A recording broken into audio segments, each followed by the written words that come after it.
All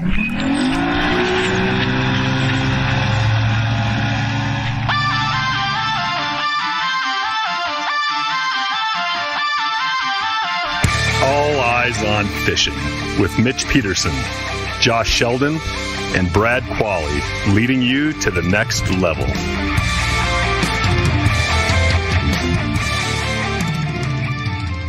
Everybody, welcome back to All Eyes on Fishing. Today we're going to be talking about wind. What wind? Yeah, no, but wind. Yeah, not hot air, but wind. Yeah, breaking wind. Which we've already had that problem this morning. I know. That's why we're delayed. Walleye one is not big enough. Walleye one needs a better ventilation system. It does.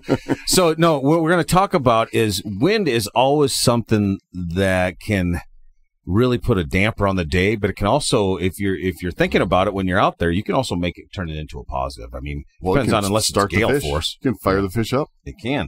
So wind in a boat, we're not. I don't think we dive into all kinds of boat control with wind and stuff. That could be a whole nother topic. But just how to fish wind, what you're looking for. Well, with the wind. positives and negatives, right? I mean, I think a lot of people look at the forecast and see it's going to be a breezy day, and what's too breezy, what's perfect, what's not enough. But a lot of people look at it and they split, right? They're like, we're not going out. It's too windy. It's too windy. It's not enough. And we all have been out there, especially, in our neck of the woods, right? You go up and fish Wyoming. Wyoming starts with a W because of wind, not because it's Wyoming, right? It's always windy. That is a windy place. And but those fish are very dependent on wind as far as their activity and how they feed. And I mean, an entire day of fishing there can be absolutely awful till that magic hour of about 1:30 in the afternoon, and the wind starts to pick up every day at about 1:30 in Wyoming, and all of a sudden the fish just go So down. Why does the wind turn the fish on? Because, in up there, it starts to just move all the bait fish around. Yeah, I mean, they just draws them out of the cover, a lot of brush and weeds and stuff like that, draws them out of the cover, starts to move that warmer water away from it. It gets warm out in those weeds and stuff. I mean, and we're talking, you can be in a bay, and it's a good-sized bay, right? Like as big as some of the lakes we have in Colorado. Mm-hmm. And you've got the weeds and the brush that have grown up, and it's 20 feet deep, but, you can only fish a few inches below the water because all the stuff is so thick, right? But all that water warms above those plants and in that brush and all that stuff much faster. And, boy, that stuff can push out with the wind or push in and make those fish that are in that brush rise up and start to just chase. Yeah, because it's pushing those bait fish with them being so little, too, and they're up in the upper water column. Like you see the bait balls when you're out in a boat. You see bait balls. When the wind starts coming, you see those bait balls really start to congregate because it's pushing that wind from what it's doing to the surface is pushing those bait balls even tighter and tighter and tighter. Well, and they don't have, and it pushes them in closer to shore. It just gets them in a concentrated area. Well, the fish know that. Yeah. Oh, yeah. They wait for it. Yeah. Instead of them being all spread out, sometimes that wind can really affect those bait fish to where you can start finding them. So that was a perfect question because you guys hit on a couple of reasons for the wind, but you left out my reason for the wind. What's that?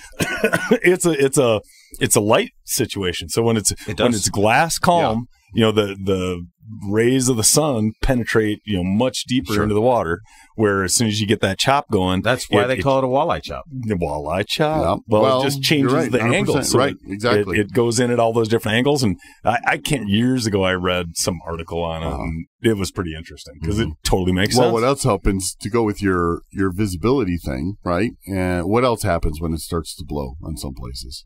What gets created?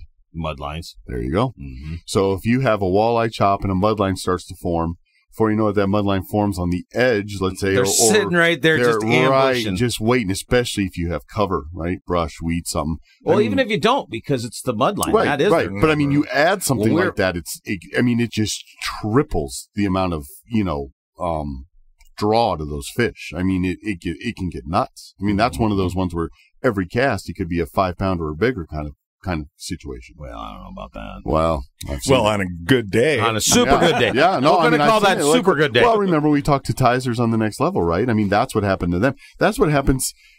Those two are very good at figuring out when that's going to start happening because, I mean, they're living in Wyoming. I mean, they're used to it, right? But I have so many times fished tournaments with them where I know at some point throughout the day, because, we'll be doing a different tactic. We'll be trolling up high or something, right? Where we're catching a lot more fish than they are, and decent fish, right? So, we'll have our 5 by 10 and, just kind of rolling through, picking and choosing and stuff like that. And he'll have one. Both of them will have one, maybe two if they're lucky, right? And then all of a sudden, man, afternoon, you got 2 hours to weigh in. The right conditions come together with the wind and the direction of the wind, and they will load up. All of them, they'll catch 4 or 5 fish, and every single one of them will be gigantic.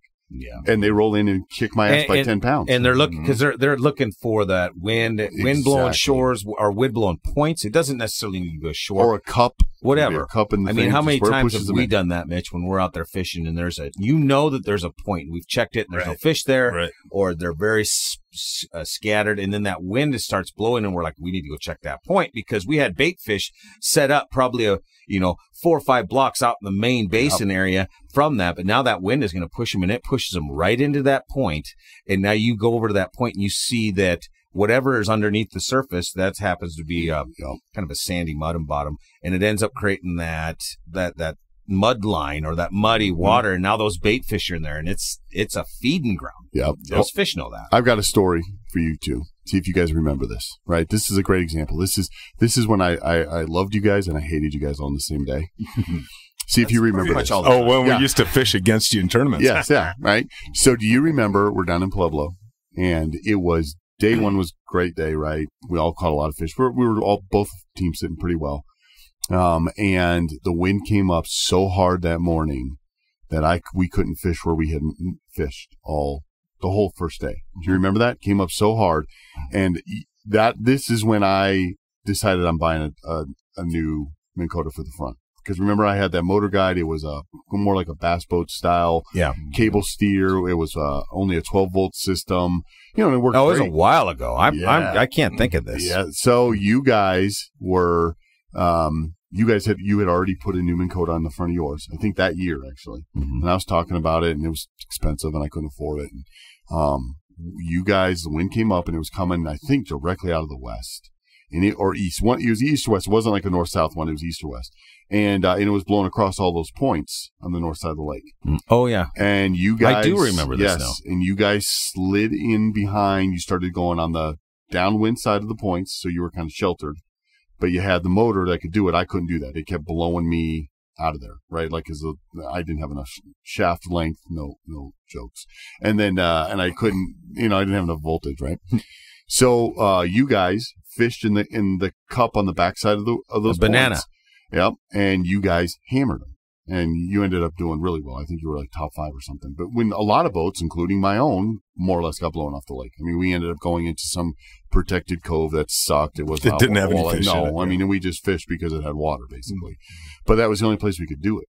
But I remember coming off the water, and you guys had this great box full of keeper fish. And I'm like, where did you clowns go? Because we almost had identical type boats, but the big key was you had the better motor. So that's another point to take into mind when we're talking about fish and wind. But you guys had fished the cup banana side, found those fish stacked up. Basically, they were coming around that point because that wind created current.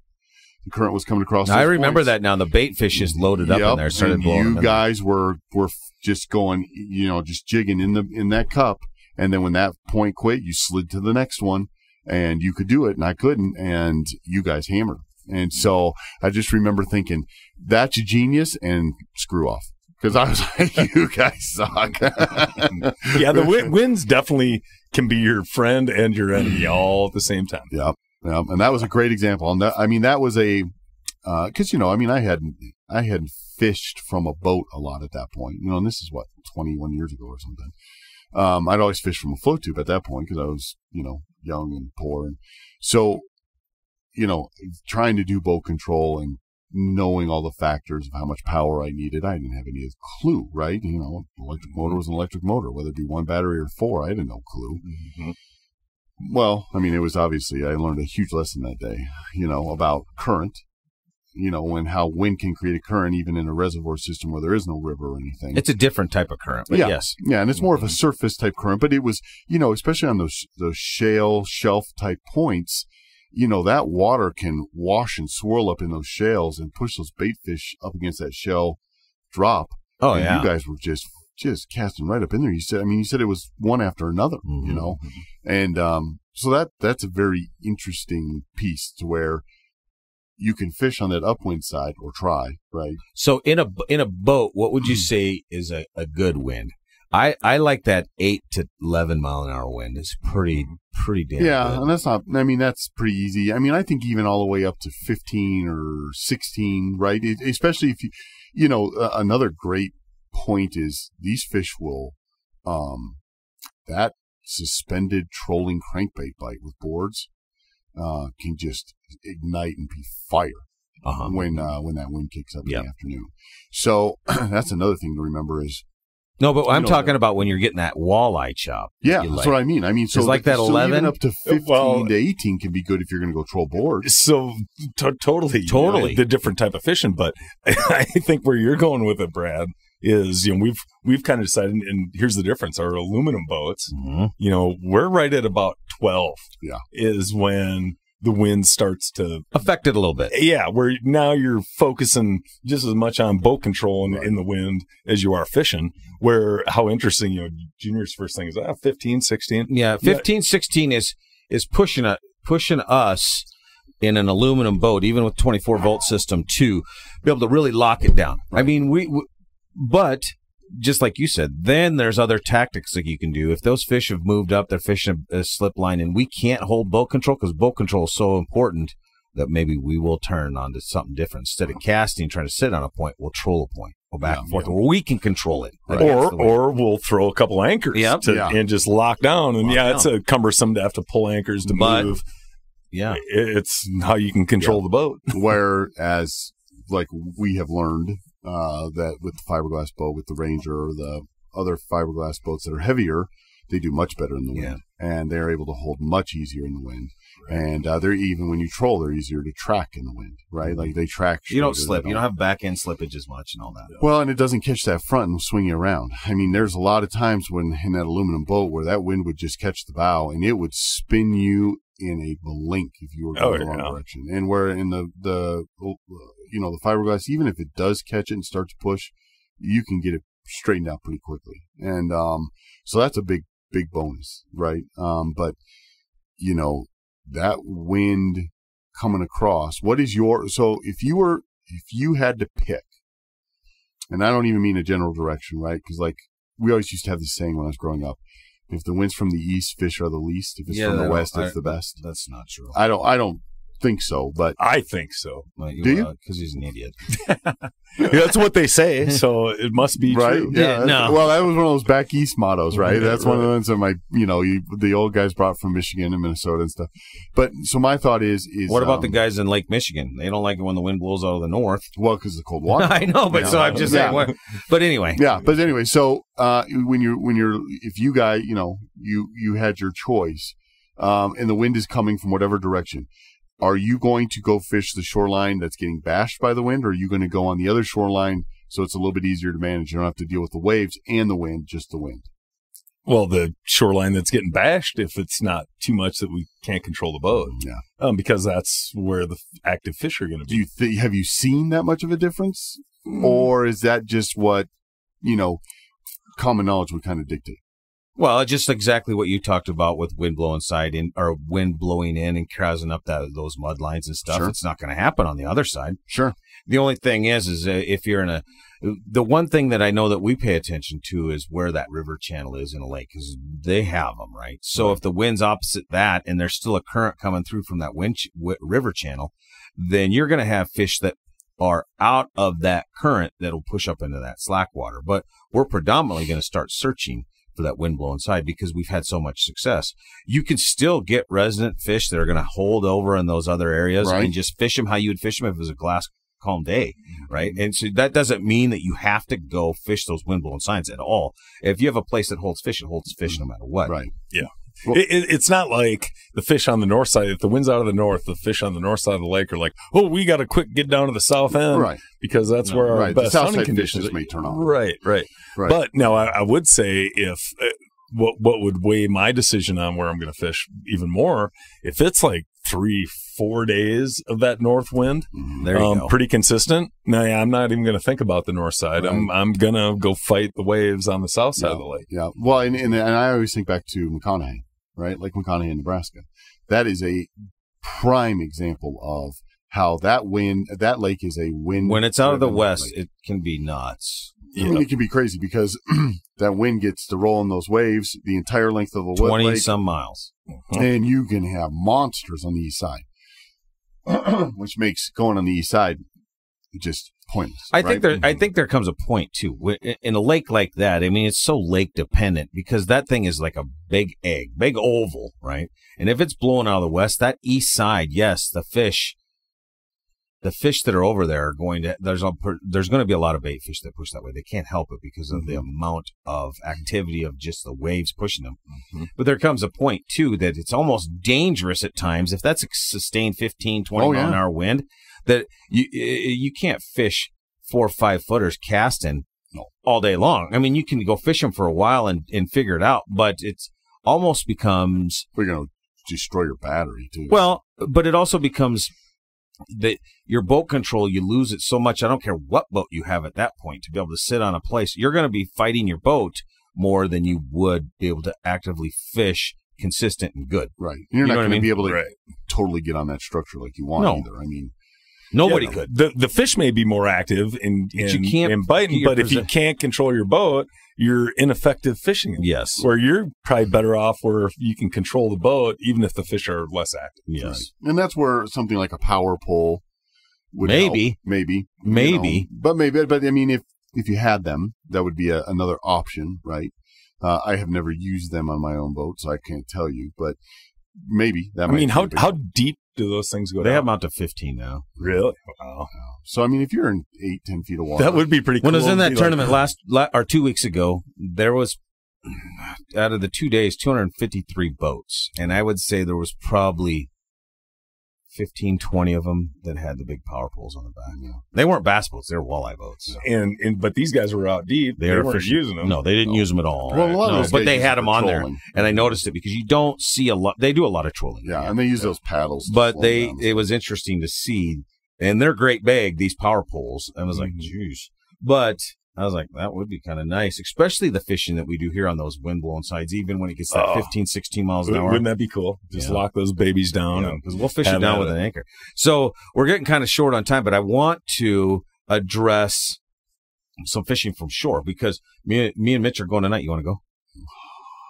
We're going to go casting from shore. We're not going to go cast. I might do that. Yeah. But the wind's not going to be too bad tonight, but fishing from shore can be a pain in the ass. Right? When you're trying to cast a stick bait into a 15, 20 mile an hour wind. No chance. Right. But the thing that's so cool about fishing from shore is you dictate where you're going and then you can create your own presentation from where you're at on land. Right. Because you don't have the boat control to worry about. Right.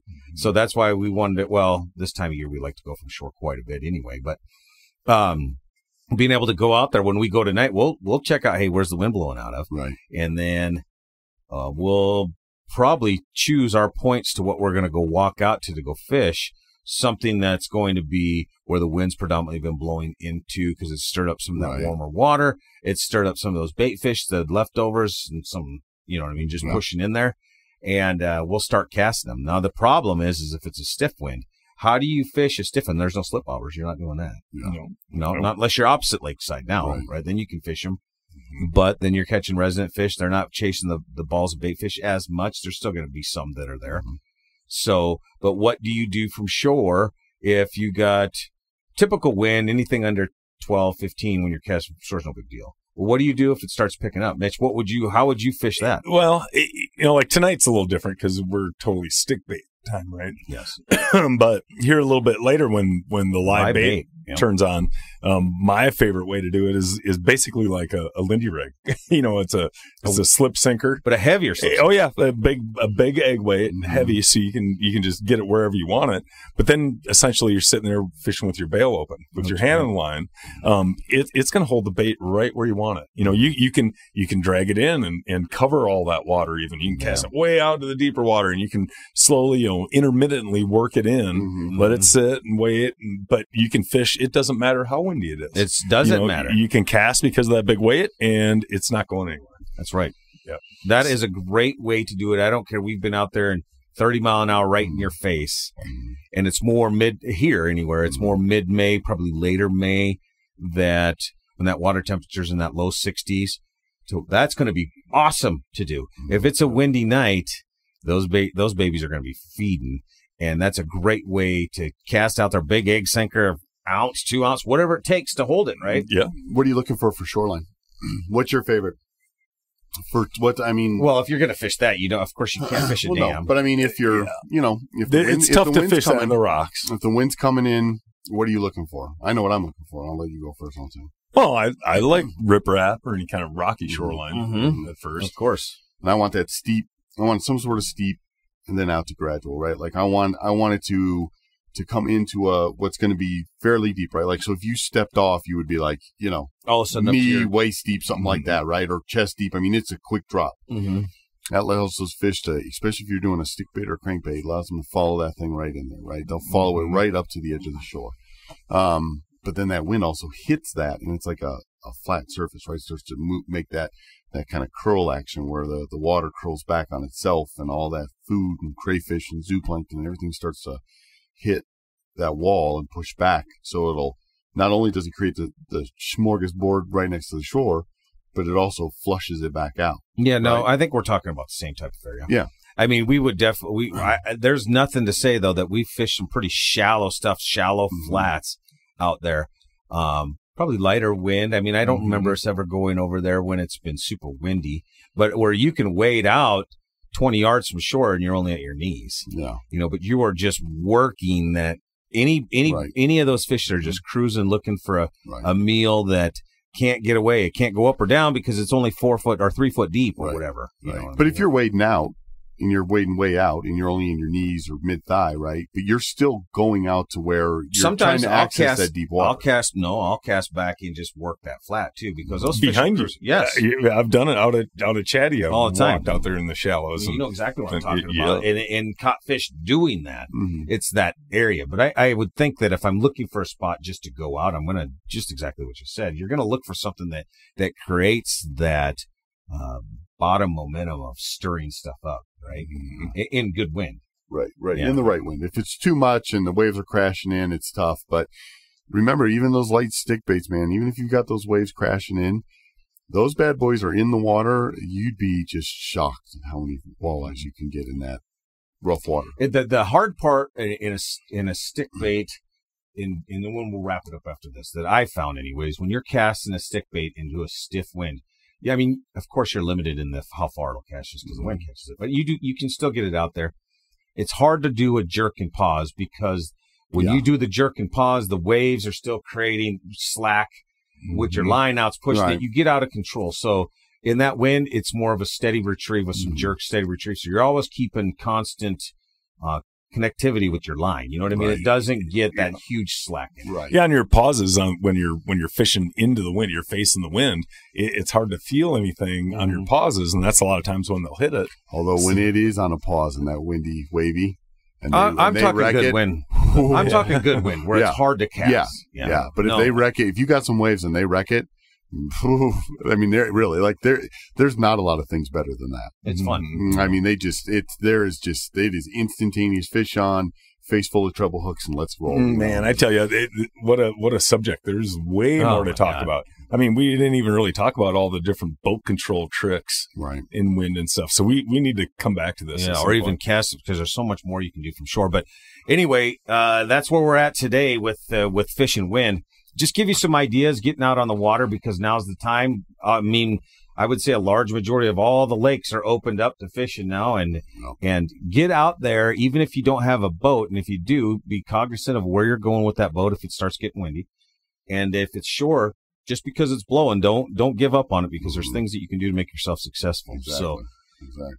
Hey, if you guys have any questions, and this came from a listener at our alleyesonfishing@gmail.com, wanted to talk about wind. And we touched on it some. But if you guys have any suggestions, or you want us to talk about something certain on a podcast, make sure you're sending your emails there. And make sure you're following us on alleyesonfishing.com. Thanks, guys.